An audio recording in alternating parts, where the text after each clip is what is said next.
I truthfully think there's only one horse that can beat journalism.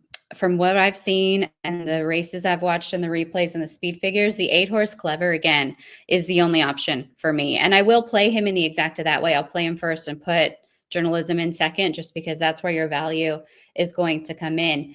Clever again is trained by Steve Asmussen. He has won more races in the history of thoroughbred racing in the United States than any other trainer. He's won over 10,000 races. He has not won the Kentucky Derby. He has won the Preakness in the past. And this particular horse, he's 2 for 3 lifetime. He debuted going 4.5 furlongs, which is one of those races for 2-year-olds that we run very, very early in April of their 2-year-old seasons. And with his pedigree, he had no business being good at 4.5 furlongs. He should have been one of those that you were waiting for into the 3-year-old season until we get to these 1.25 mile type distances. And he finished second that day, beaten a nose. It was a head bobbing finish. He really showed his class in that performance. He since came back. He won a race in February at Oaklawn in Arkansas. And then he won a race called the Hot Springs on March 30th, also in Arkansas. It was a gate to wire performance. He earned a 101 Beyer speed figure, which is very fast, especially for such a lightly raced horse.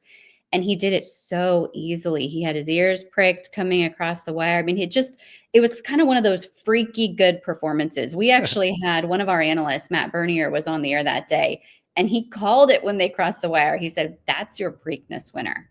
Because this horse is fresh. And now he's coming in to take on a horse like Journalism, who on paper is the better horse.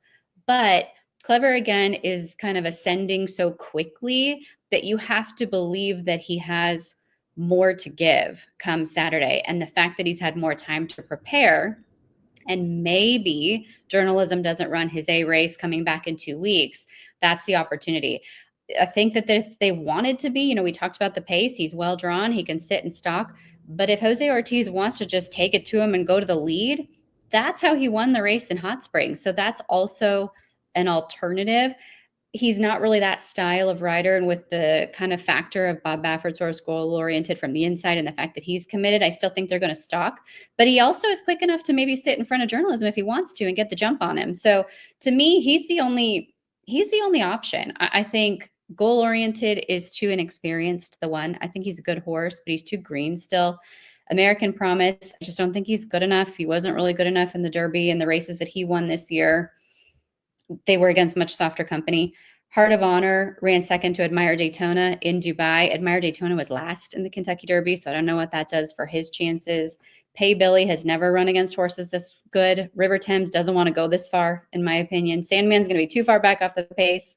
And Gosker hasn't run against these types and doesn't seem fast enough on paper anyways. So I think Clever again's the only option if you're going to try to beat Journalism, or if you're going to look for that horse that runs second and help out your price.